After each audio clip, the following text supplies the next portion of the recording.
As I pointed out last time, the ninth chapter of the Bhagavad Gita has three main themes. And these three main themes are one, that Lord Krishna is Bhagavan, he is God. The second main theme that runs through it is that bhakti is the way to attain him.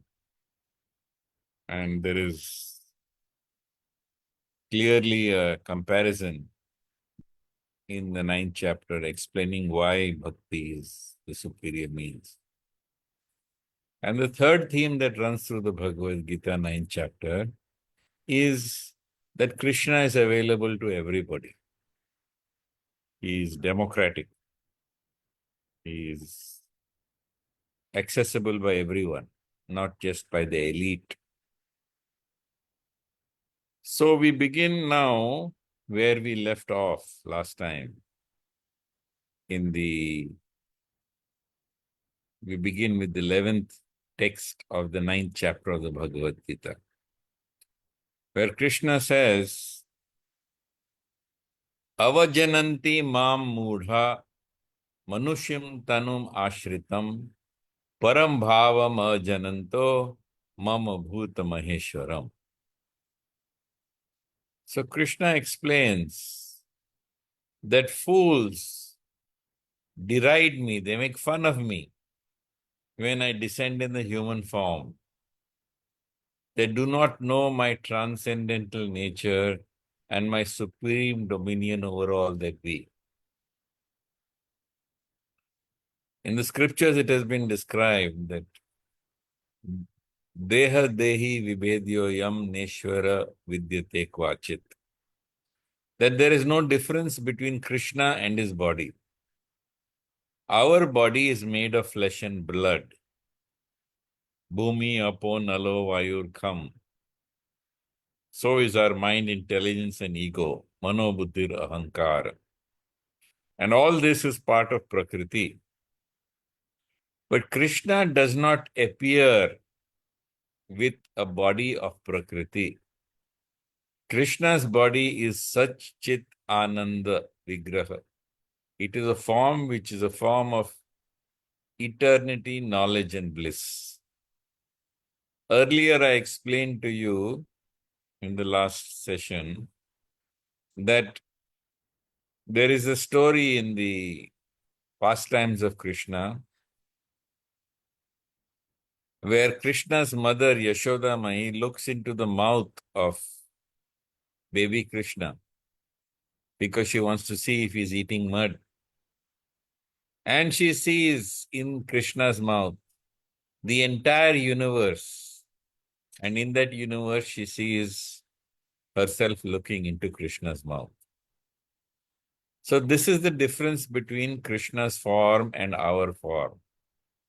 And those who do not understand this, they make all kinds of claims that Krishna is a very learned person, that Krishna is a saintly person, that Krishna has appeared as within a physical form.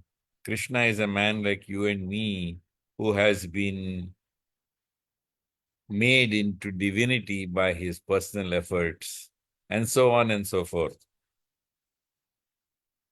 In this verse 9.11, Krishna condemns all these attitudes. And he says that only fools mock me, only fools deride me when I appear in human form. They don't recognize me. They are unaware of my transcendental nature and my supreme dominion over everything that exists. Now, you might think that, well, these people who are speaking like that are actually scholars of the Bhagavad Gita. They are, this sainthood and that sainthood and such spiritual titles have been conferred upon them. But Krishna points out in text 12 that such people who do not recognize me as supreme, Mog asha, mog karmano, mog jnana vichetasa. Mog means baffled, confused, bewildered. Because they are bewildered by demonic and atheistic views, in that deluded condition, their hopes for liberation, all their material activities within the world, and they seek, and the culture of knowledge that they seek, all of them are frustrated. Mog asha, mog karmano, mog jnana vichetasa, rakshasim asurim chaiva, prakritim mohinim ashritah. If we go back to chapter 7, we also find that there are people who think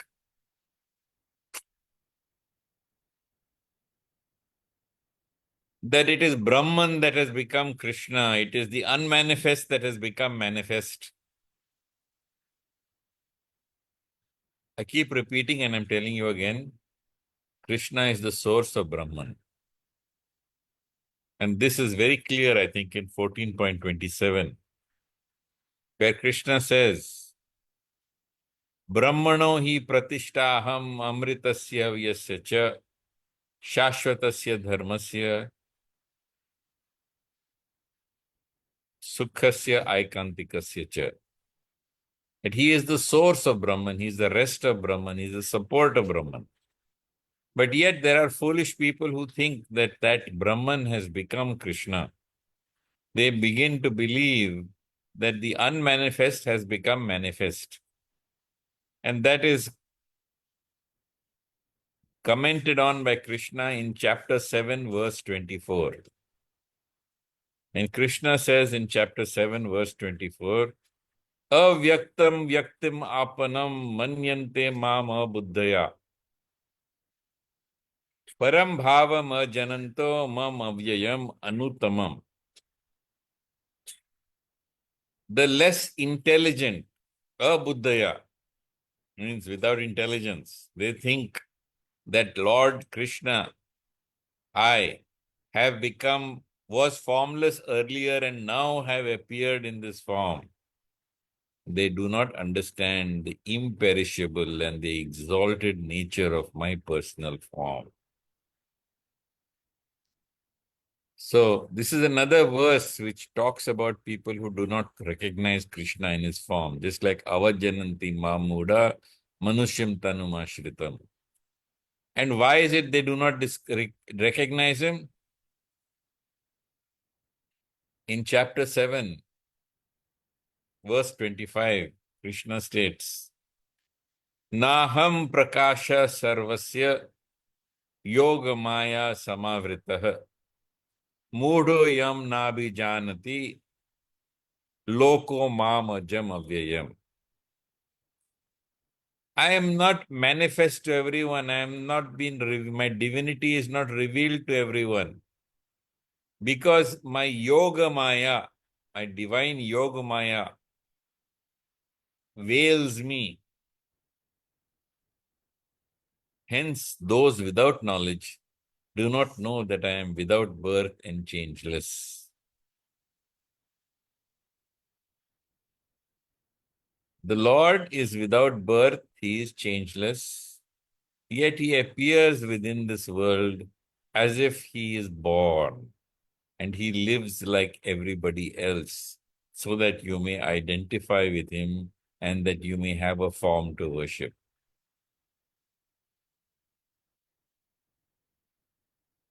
In the Bhagavad Gita earlier, Krishna has said that Janma karma cha me divyam evam yo veti tatvata tyaktva deham punar janma naiti mameti so Arjuna. So those who recognize this, those who understand this divine nature of Krishna's appearance and activities, when they leave this body, they do not come back again. But everyone is not destined for this. They have to be qualified to do this. And Krishna says, Vita raga bhaya krodha manmaya upashrita bhavo jnana tapasa puta madbhavam agatah. That those who have performed great tapasya, those who have pursued great processes of purification, such people can understand and recognize my divine appearance and my activities.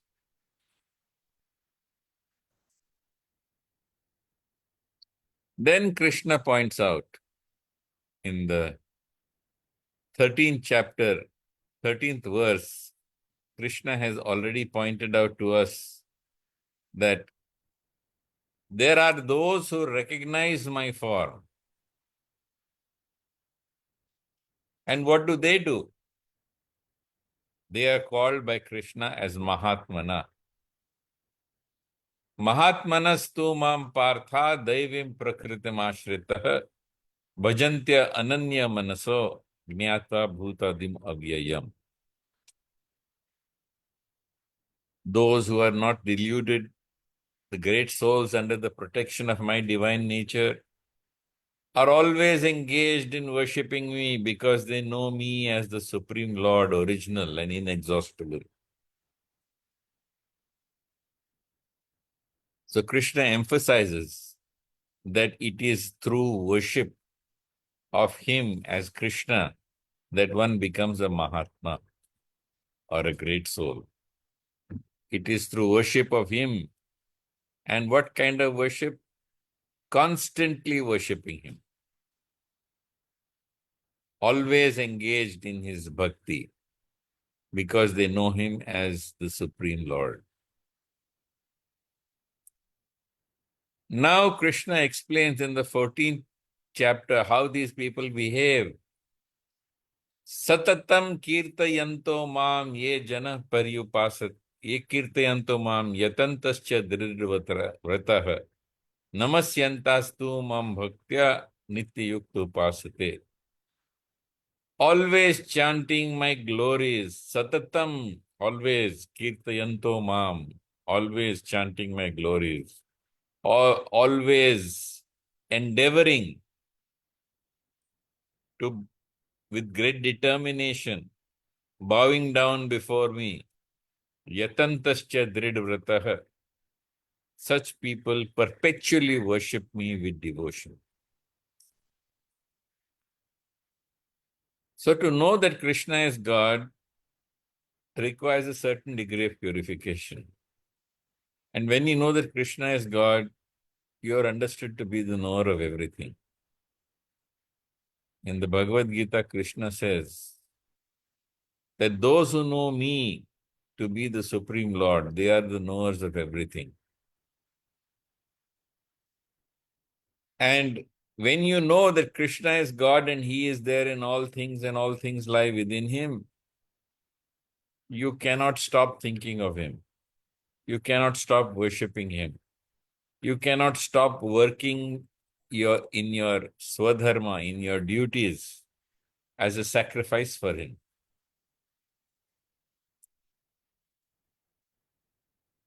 Yet Krishna says there are others who also are striving for salvation. And these are not necessarily worshipping me as the Supreme Lord, but they're engaged in the cultivation of knowledge. And they worship me as the one all-pervading aspect.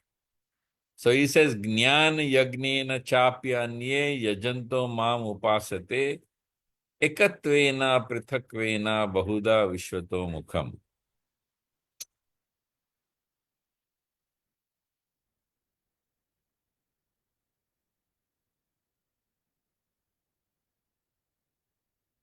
And now in chapter 9:16, Krishna once again points out how he pervades material creation. This is also found in 7th chapter and continued in 9th chapter and then expanded upon in the 10th chapter. Here in text 16 of chapter 9, Krishna says, Aham kratur aham yagnah swadaham aham aushadam mantro aham aham eva jam Aham Agnir Aham Hutam. He's talking about people who are performing Vedic karmas. And he says, I, Krishna, am the ritual. I am the sacrifice. I am the offering to the ancestors. I am the healing herb. I am the transcendental chant. I am the ghee and the fire and the offering, samagri.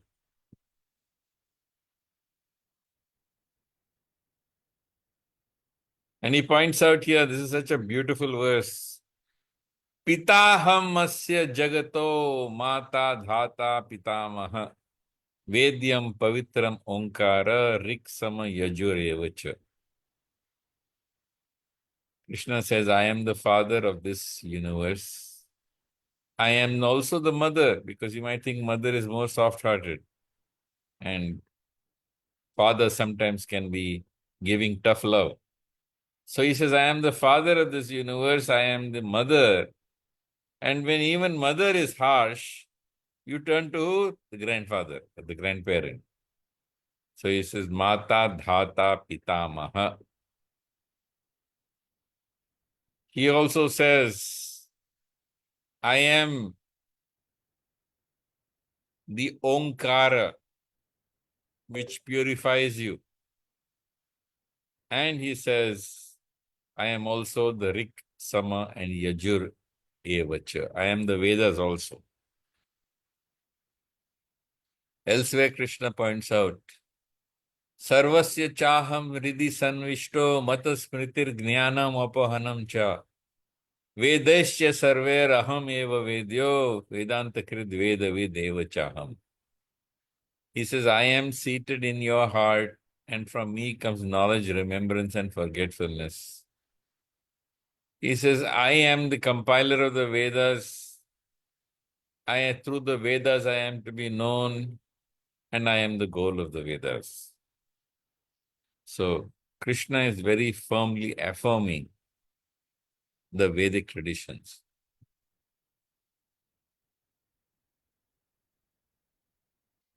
It's another beautiful verse. Gatir Bharta Prabhu Sakshi Nivasha Saranam Surit Prabhava Pralaya Sthanam Nidhanam Bijam Avyayam. These two verses are a wonderful addition to any prayer you might make. I am the goal, I am the sustainer and maintainer, I am the master, I am the witness. I am the refuge, I am the abode, I am the most dear friend. I am the creation and the annihilation. I am the basis of everything, the resting place and the eternal seed.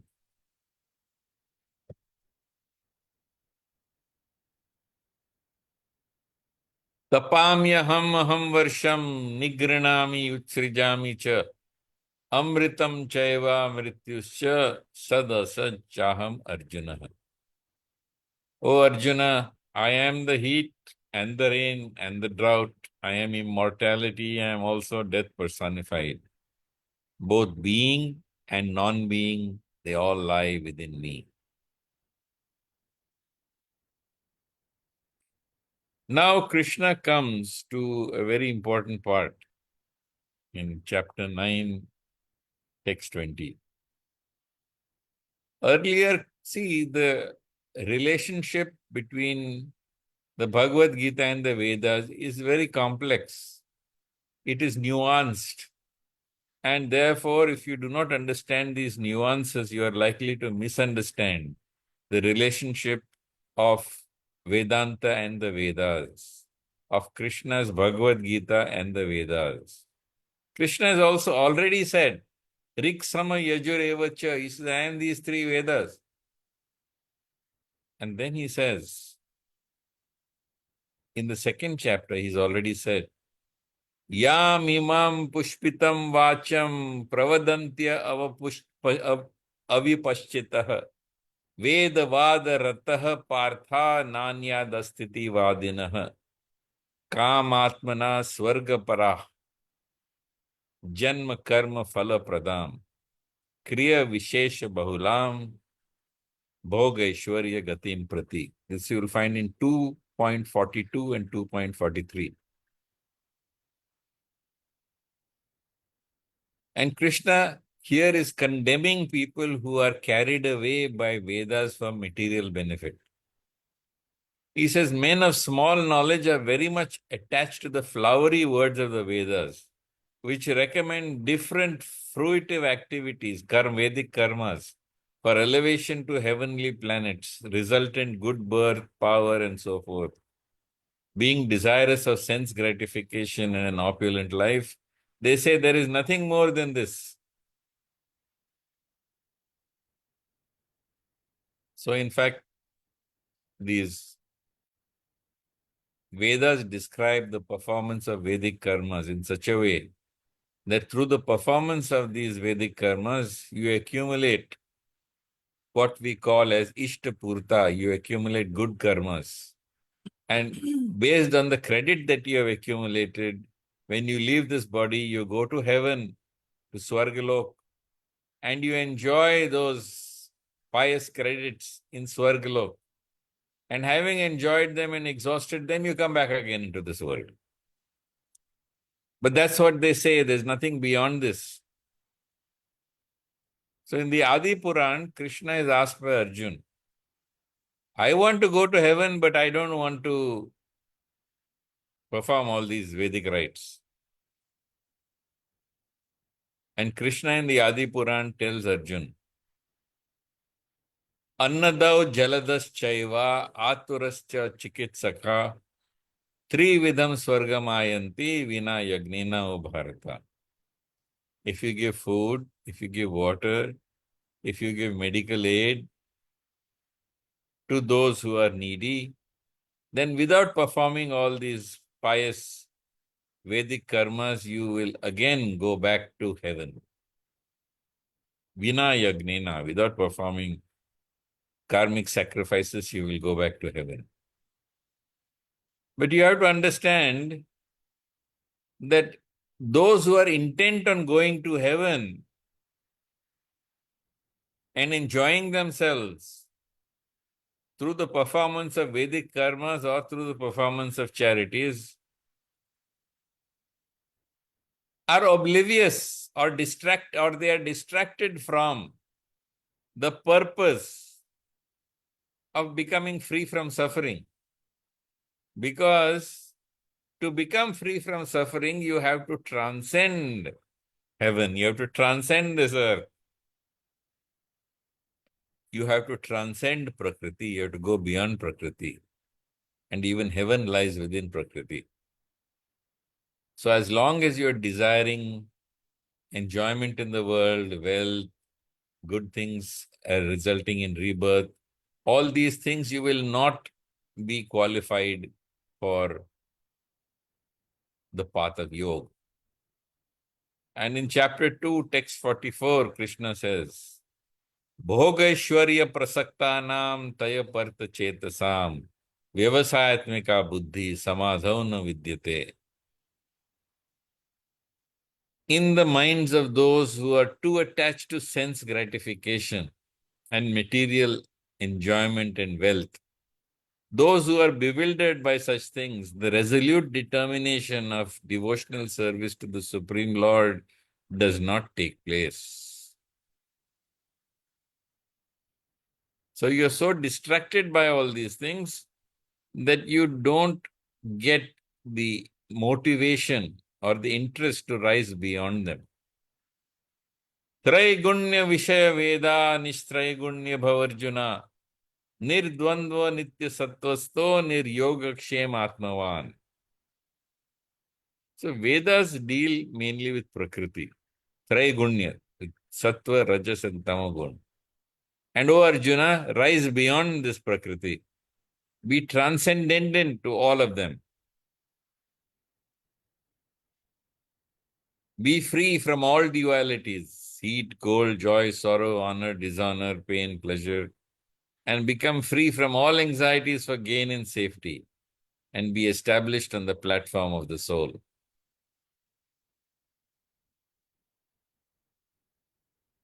Indeed, Krishna points out in text 46, 2.46, यावान अर्थ उदापाने सर्वतः संप्लुत उदके तावान सर्वेषु वेदेषु ब्राह्मणस्य विजानतः.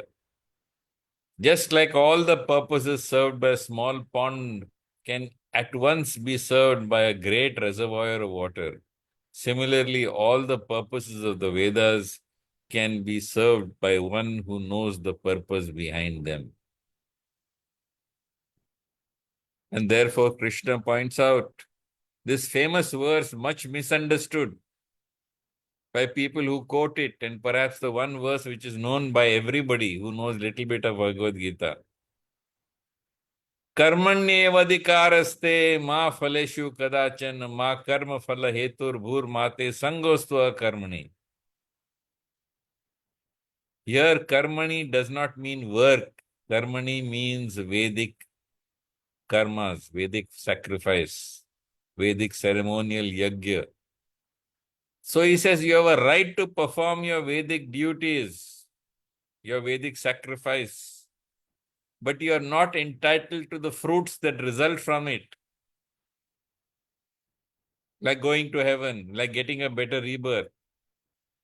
Do not consider yourself to be the cause of the results of your activities and never be attached to not doing your duty. So while I don't want you to perform these Vedic karmas for your fruit, I don't want you to stop performing them. Do your duty. In the third chapter of the Bhagavad Gita, Krishna explains that this Vedic sacrifice is there, created as part of a cosmic cycle and system created by him. That you perform this yajna to please the devtas, and the devtas in turn please you. They give you rainfall, they give you prosperity. And yet he says, don't do it for that. Do it because it is your duty to perform these Vedic karmas.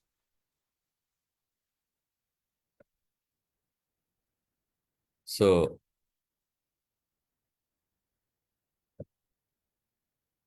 Krishna says coming back to 9th chapter, 20th verse, Traividya Somapa Put Papa Yagner Swarga Gatim Prarthyante Te Punyam Asadya Surendra Lokam Ashnanti Divan Divi Deva Bhogan. So in 9.20, Krishna explains, they take birth on the planet of Indra, having performed all these Vedic sacrifices, drinking som juice, and performing Vedic karmas. They take birth on the platform of Indra, on Swarg. And then what do? In 9.21, he says, Tetam bhuktva swarga lokam vishalam kshine punyamarti lokam vishanti. Evam trai dharmam anuprapanna gata gatam kama labhante. And having thus enjoyed heavenly pleasures, they return to this planet of birth and death again. And thus, by following the Vedic principles, they don't achieve anything permanent. They only achieve temporary, flickering happiness. Now we come to this most important verse, 9.22. Ananyas chinta yanto mam ye janah paryupasate tesham nityabhyuktanam yogakshemam vahamyaham. So here Krishna points out that performing Vedic karmas, you get temporary flickering happiness. But when you worship me, Ananyas Chinta Yanto Mam, you always think of me.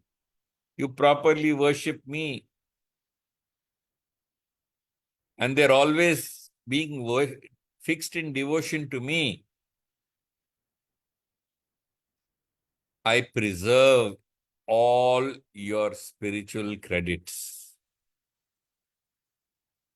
Yoga Kshemam Vahamyaham.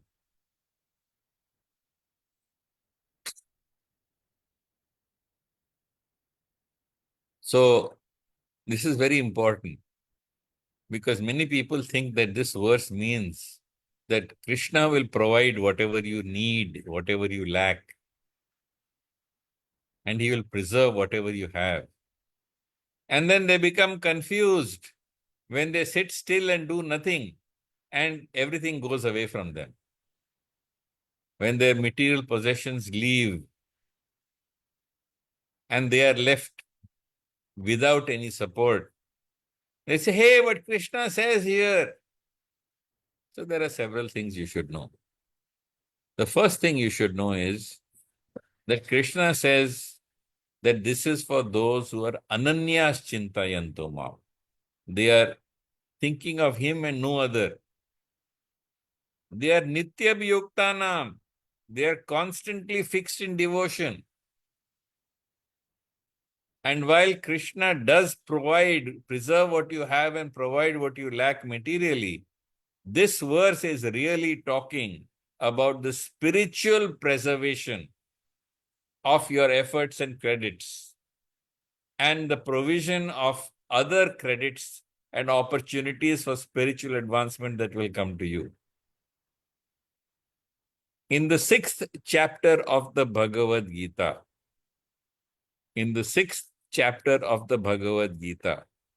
Krishna very, very clearly is asked by Arjuna, what happens, hey Krishna, what happens to those who take up this path, and having taken up this path, they are unable to fulfill or meet the requirements and they are distracted midway from their spiritual life?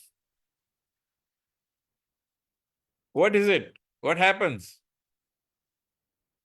And Krishna tells him,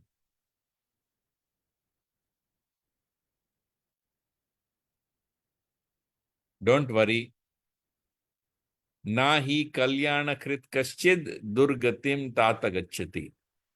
One who is engaged in acts of yoga, in doing good, such a person is never overcome by evil. He very clearly points this out. Why? Because ananyas chintayanto mam ye jana paryupasate tesham nitya bhyuktanam yogakshemam vahami aham. So how does Krishna preserve all this? So Krishna says,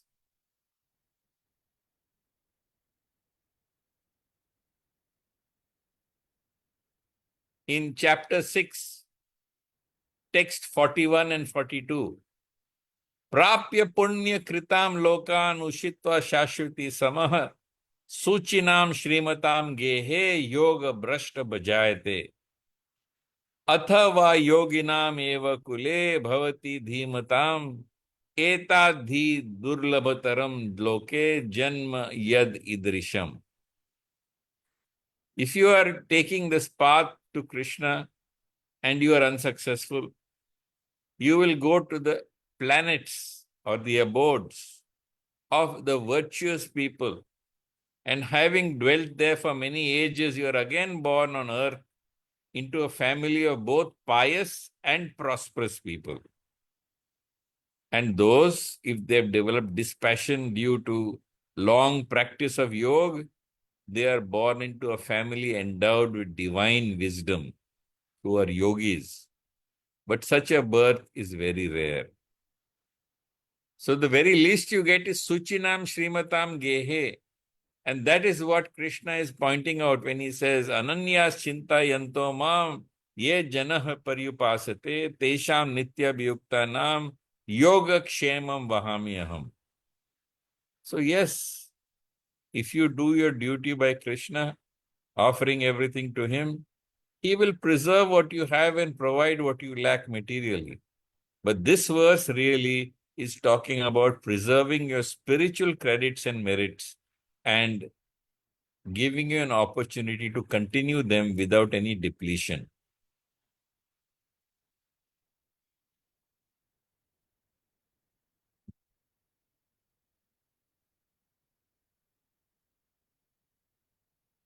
So he also points out that yepi anya devata bhakta yajante shraddhayanvita tepi mam eva kaunteya yajante avidhi purokam. that whatever a man may sacrifice to other gods, O son of Kunti, is really meant for me alone, but it is offered without true understanding. I think we will cover this verse and the rest next time. If you have any queries, questions, comments, anything to say, please say it now. Thank you so much for today's session, Shantanu. My first question is, why did Lord Krishna reveal this secret only in chapter 9 and not earlier? Like, what Why did makes Lord this? Krishna? Why did Krishna not reveal this secret before? And why is it revealed only in chapter 9? What makes this particular moment so significant? See, first of all, Krishna doesn't want to, knows that there are certain types of people who come to him and certain types of people who don't come to him. That he's already explained in the 7th chapter. So assuming they're one of the people who do come to him, you won't stop reading in the 7th chapter, you will go ahead. And by the time you come to the 9th chapter, then Krishna will give you this knowledge at this stage. Because those who have excluded themselves, they are already out of this reading. Many people read Bhagavad Gita, but they read verses, chapters, they read shlokas. Hardly anyone reads the Bhagavad Gita from end to end. Even those who give lectures on Bhagavad Gita, they're constantly having lectures on this chapter or that chapter. But the Bhagavad Gita has got its truths spread across chapters. In fact, I think the chapters were added later. And if you do not follow the entire Bhagavad Gita, you are likely to be misled by reading one chapter at a time. So you see the sequence. Krishna has excluded certain number of people in the 7th chapter. And then he's gradually come to the 9th and then revealed more. Okay, and my next question is, how can this secret of Rajguhyam be applied in leadership, personal relationships, or modern work life? What is? How can this secret be applied in leadership and personal relationships? So you can do this by seeing Krishna in the hearts of all people around you. You must understand that when you do something for somebody, you will be disappointed. You will be frustrated. You may be backstabbed. You may be betrayed. You may find out that person is talking behind your back. But when you behave with everybody as if Krishna is seated in their hearts, you know that you are depositing your devotion and your acts into Krishna. So what the individual does is irrelevant. And because he is Krishna, you are acting in a spirit of sacrifice. And the secret of every relationship is sacrifice. That's the secret. And by constantly acting in sacrifice to please Krishna, these sacrifices also please the hearts of people around you. Yatha taror mula nishchanena triptyanti skanda bhujopashaka prano parachyatendriyam sarvaranam achuteja. You can spray water on the leaves, the flowers, the fruit, etc. But if you water the root, everyone is happy. So also when you're constantly acting in devotion to Krishna, seeing them in everyone's heart, doing your duty to the best of your ability as a sacrificial offering to God, the world is pleased. Right. Thank you so much for today's enlightening session, Shantanu. And to all our viewers, if you liked it too, then don't forget to share this video with your loved ones. Also, stay tuned as we meet again on next Thursday at 8 a.m. for yet another session on the Bhagavad Gita. Hari Om, Jai Shri Krishna, Hare Krishna.